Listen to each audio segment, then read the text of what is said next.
Hello everyone, আমি সুকন্যা গুবুস ডায়েরিতে আপনাদের স্বাগত জানাই। আশা করছি সকলে ভালো আছেন, সুস্থ আছেন, আমরাও ভালো আছি। তো আজকে কালী পুজোর রাতের একটি ব্লগ নিয়ে হাজির হলাম। তো এখন কালী পুজোর দিন, ওটা হচ্ছে সন্ধেবেলা। তো আমরা সবাই এখন ছাদে উঠেছি। তো গুবুর জেঠু এখানে তুবড়ি সেল এইসব এখন জ্বালাচ্ছে। তো গুবু সেদিকেই এখন তাকাচ্ছে। এছাড়াও বিভিন্ন দিকে বহু ছাদ থেকে বাজির আওয়াজ আসছে।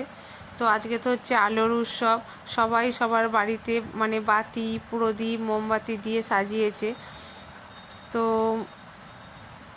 এই দেখুন তুবড়ি ফাটছে, গুবু তুবড়ির দিকে হাঁ করে তাকিয়ে আছে। যদিও গুবুকে একটু দূরেই সরিয়ে রেখেছি, কারণ অনেকটা ধোঁয়া, তো এটা ওর চোখের জন্য ক্ষতি করতে পারে।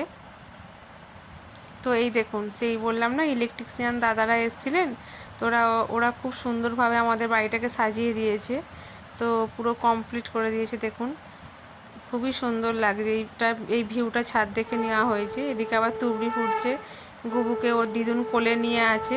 গুবুর মাথায় কাপড় দিয়ে দেওয়া হয়েছে, কারণ এখন যদিও সেরকম ঠান্ডাটা পড়েনি, কিন্তু ওয়েদারটা এত চেঞ্জ হচ্ছে না, একদিন ঠান্ডা একদিন গরম, ওর একটুতেই ঠান্ডা লেগে যায়। তাই ওর মাথায় একটু কাপড় দিয়ে দিয়েছি। এই দেখুন ওপর থেকে দেখা যাচ্ছে কি সুন্দর দেখতে লাগছে। এদিকে আবার একটি মাল্টি কালারেরও একটা বাল্ব লাগিয়েছি, কিন্তু সেটা আবার মুভ করছে না, ঘুরছে না কেন কে জানে, কোনো প্রবলেম হয়েছে মনে হয়। তো এদিকে গুবুর জন্য রং মশাল আর ফুলঝুরি, তারাবাজিও বলা হয়, সেটাও কেনা হয়েছিল। ও তো আর ফাটাতে পারবে না, ওর নাম করে আনা হয়েছিল, আমরাই ওগুলো জ্বালাচ্ছি। আমিও জ্বালাচ্ছি, গুবুর জেঠিমাও জ্বালাচ্ছে, আবার ও দি ভাই চলে এসছে, ওর ছদ্দি ভাই আর বদ্দি ভাই। তো ওরাও আবার তারাবাজিগুলো ফোটাচ্ছে। তো গুবু দেখুন ওর কোনো ভয় নেই, যে এই বাজি সেল তুবড়ি ফাটছে, যে আওয়াজ হচ্ছে, চটফটি ফাটছে, আমার যেরকম ভয় লাগতো, তো এক এক সময় কেঁদে যাচ্ছে, খুব রেয়ার, বাট অতটা কোনো ভয় কিন্তু একটুও পায়নি। এই দেখুন হাঁ করে ড্যাব ড্যাব ড্যাব ড্যাব করে তাকাচ্ছে। এবার ওর দি ভাই এই তারাবাজিগুলো এবার ধরিয়ে নিচ্ছে, কারণ ওকে দিলাম না, কারণ একদমই ছোট মানুষ, আর আগুনের সামনে ওকে না নিয়ে যাওয়াই ভালো। তাই ও মায়ের কোলেই ছিল, ও দূর থেকে সব কিছু দেখছে। তো ছোটোবেলাও তো ছুঁচোবাজি, সাপবাজি, চরকি, অনেক কিছু করেছি। খুবই সুন্দর লাগে এগুলো দেখতে, বিশেষ করে ফুলঝুরিগুলো। তো এই দেখুন কাপড় মাথা থেকে সরিয়ে দিচ্ছি, ও কাপড় মাথা থেকে সরিয়েও দেখবি। এইবার দোতলায় চলে এলাম ওর বাবার সাথে। ওর বাবা আগে মোমবাতিগুলো সব বারান্দায় সেট করে নিয়েছে।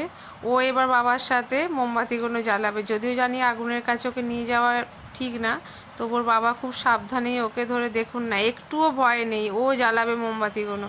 ওর পাপার কোলে চেপে ও মোমবাতিগুলো একটা একটা করে ধরিয়ে দিচ্ছে। দেখছেন পুরোটা কমপ্লিট হোক, তারপরে আপনাদের দেখাচ্ছি কীরকম লাগছে।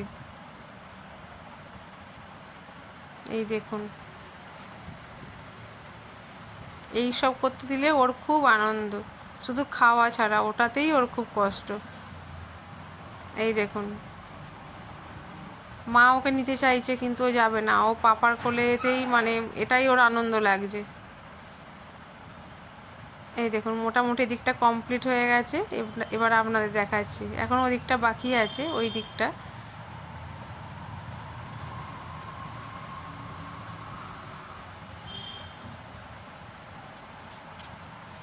তো আমাদের নিচেও দিয়ে দেওয়া হয়েছে, বারান্দায়, ওখানেও আমরা আগের দিন তো প্রদীপ জ্বালিয়েছিলাম, ভূত চতুর্দশীতে, আর কালী পুজোর দিন আমরা মোমবাতি দিই। তো আপনারা কীরকম কী করেন অবশ্যই কমেন্ট সেকশানে জানাবেন। এই দেখুন খুব সুন্দর লাগছে, এটা ছাদ থেকে নেওয়া। তবে এই দীপাবলির আলোয় এই ডেকোরেশন সব কিছুই তো সুন্দর লাগছে, বাট এই সব কিছুর মধ্যে একটাই বড় প্রবলেম, সেটা হচ্ছে এই পোকা।